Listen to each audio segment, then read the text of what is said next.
Leong, leading hand of body prep.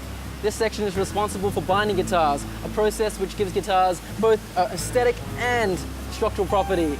We also are responsible for giving guitars a final sand and a final check over before they go to paint shop and get a coat of paint. How about we get started?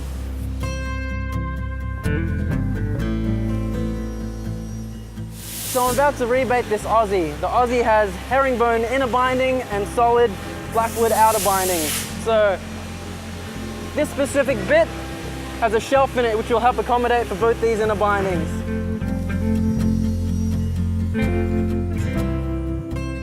And now I'm going to do the same thing on the back. The back of an Aussie has a single outer and a pinstripe inner. Probably couldn't ask for a better rebate. So the first thing I'm going to do is install the back pinstripe. The EA80 has two pinstripes, one which is visible from the back and one which is visible from the side. This pinstripe is made of a rock maple. It's a pretty nice contrast against the blackwood.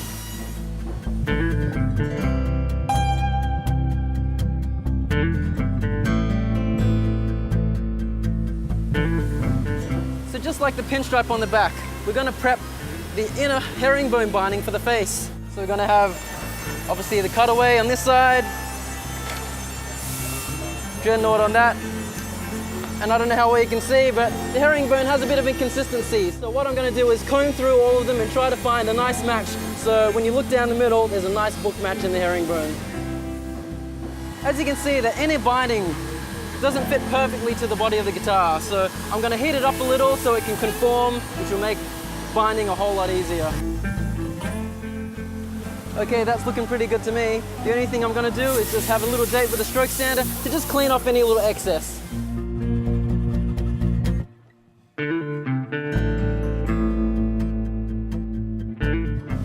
So now that all the tape's taken off, you can probably see now that the inner binding conforms to the guitar a lot nicer than it did before. The last thing I'm going to do for the inner binding is just clean up that join so when they sit in front of each other, it's going to look just like a perfect mirror. There will be 4 pieces of binding that go around the guitar. 2 on the back, 2 on the face.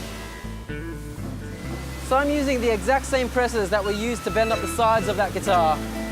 That way, these will conform exactly.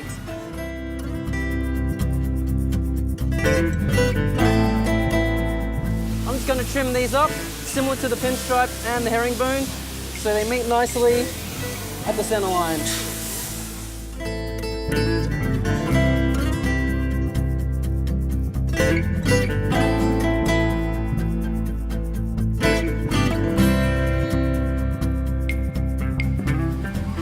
And with that last bit of tape, we're done. Not too bad. In about 2 days' time, we'll come and look at this again, but for now, let's have lunch. All right, we're back. So this has been sitting resting for a little while. We just gave it time for the glue to cure and make sure that everything is like adhering really nicely. So we're gonna just remove this tape, gently of course. We don't want to tear out any of the face or the back. Timber has a tendency to do that with the grain.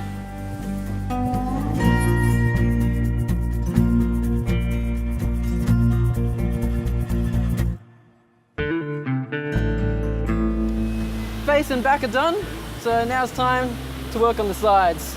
That's where our good friend the scraper comes in handy. Sharpening these is probably 9/10 of the job. Getting it really nice and sharp will make my job a lot easier. Visually and even by feel, I can tell that I've gotten all the little protruding parts out.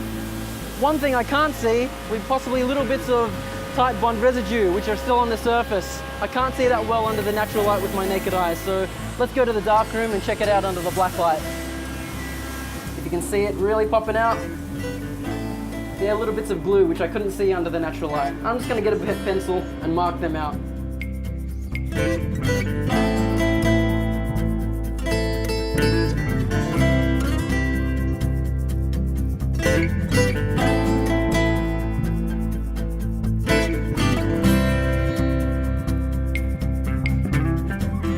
So I've just marked out the center line. That'll help dovetailing, sort out the angle of the neck, and I've also installed a hole at the bottom. But when it gets to set up, it'll be able to have access to the truss rod, and it will also install a strap pin.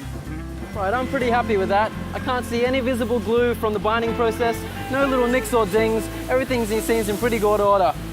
So I'm pretty much finished with that in body prep. It's been bound, it's been scraped down. The next step, I'm going to send it over to dovetailing. After that, it'll go to assembly, and after that, it'll come back to me again for a final sand. We'll see you then.